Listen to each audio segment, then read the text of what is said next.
Today, there are over 7,170 languages in use around the world, each deriving from a unique, individual culture. Despite this, 55% of media on the internet is created in the English language. For reference, the second most used language is Spanish at only 5%. This is because English is a lingua franca, or common language, worldwide. It's used in trade, media, and more, streamlining communication between global entities.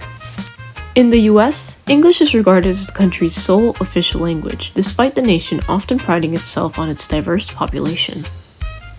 However, our story today takes us to Panama, where English and Spanish have often fought for dominance in the nation's history, alongside traditional languages from the country's natives. Hello, my name is Niño Palacios and I was born in Panama. I am a 10th grade student and I do journalism. English is very much implemented into Panama.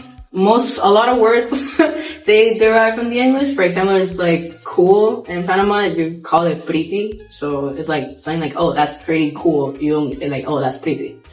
While Panama's dominant language has been Spanish for centuries due to Spanish colonial rule, the United States' control of the Panama Canal from 1904 to 1999 has led English to become prominent in Panama City and the canal zones. Several businesses and trading centers utilize the language.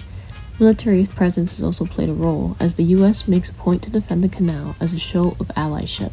The U.S. dollar is also very implemented into Panama. That's the only currency that we have, apart from the Balboa. But the Balboa and Martinelli, they were made by not so long ago. So the U.S. dollar has been like the main thing in the Panama currency. But U.S. culture isn't the only foreign presence in the country. Chinese, French, and Arabic people are also commonly found living side by side natives.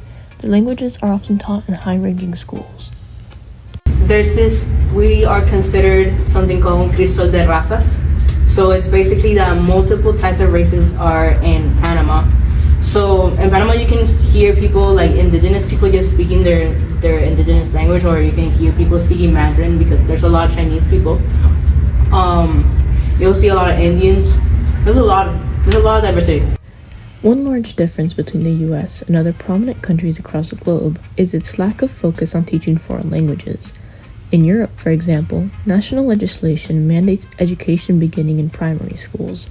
However, in the US, many states only require a basic teaching of these languages in high school. So I was in a private school in Panama, so I was offered lots of different opportunities to learn different types of languages. So in Panama, I remember I had this class called, I learned Mandarin. Do I remember? That's a whole different story.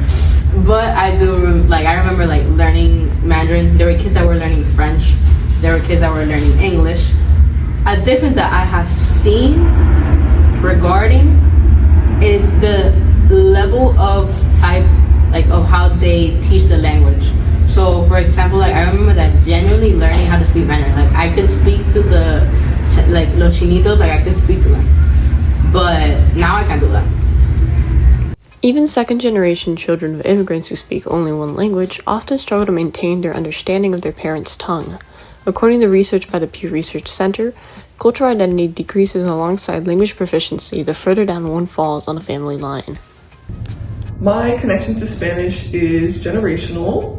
My mom is from the Dominican Republic, and her mom is from the Dominican Republic, and so on and so on. I was never taught it. In my childhood, nobody ever thought to teach me, and nobody really thought to teach my mother either. She had to learn on her own later in life.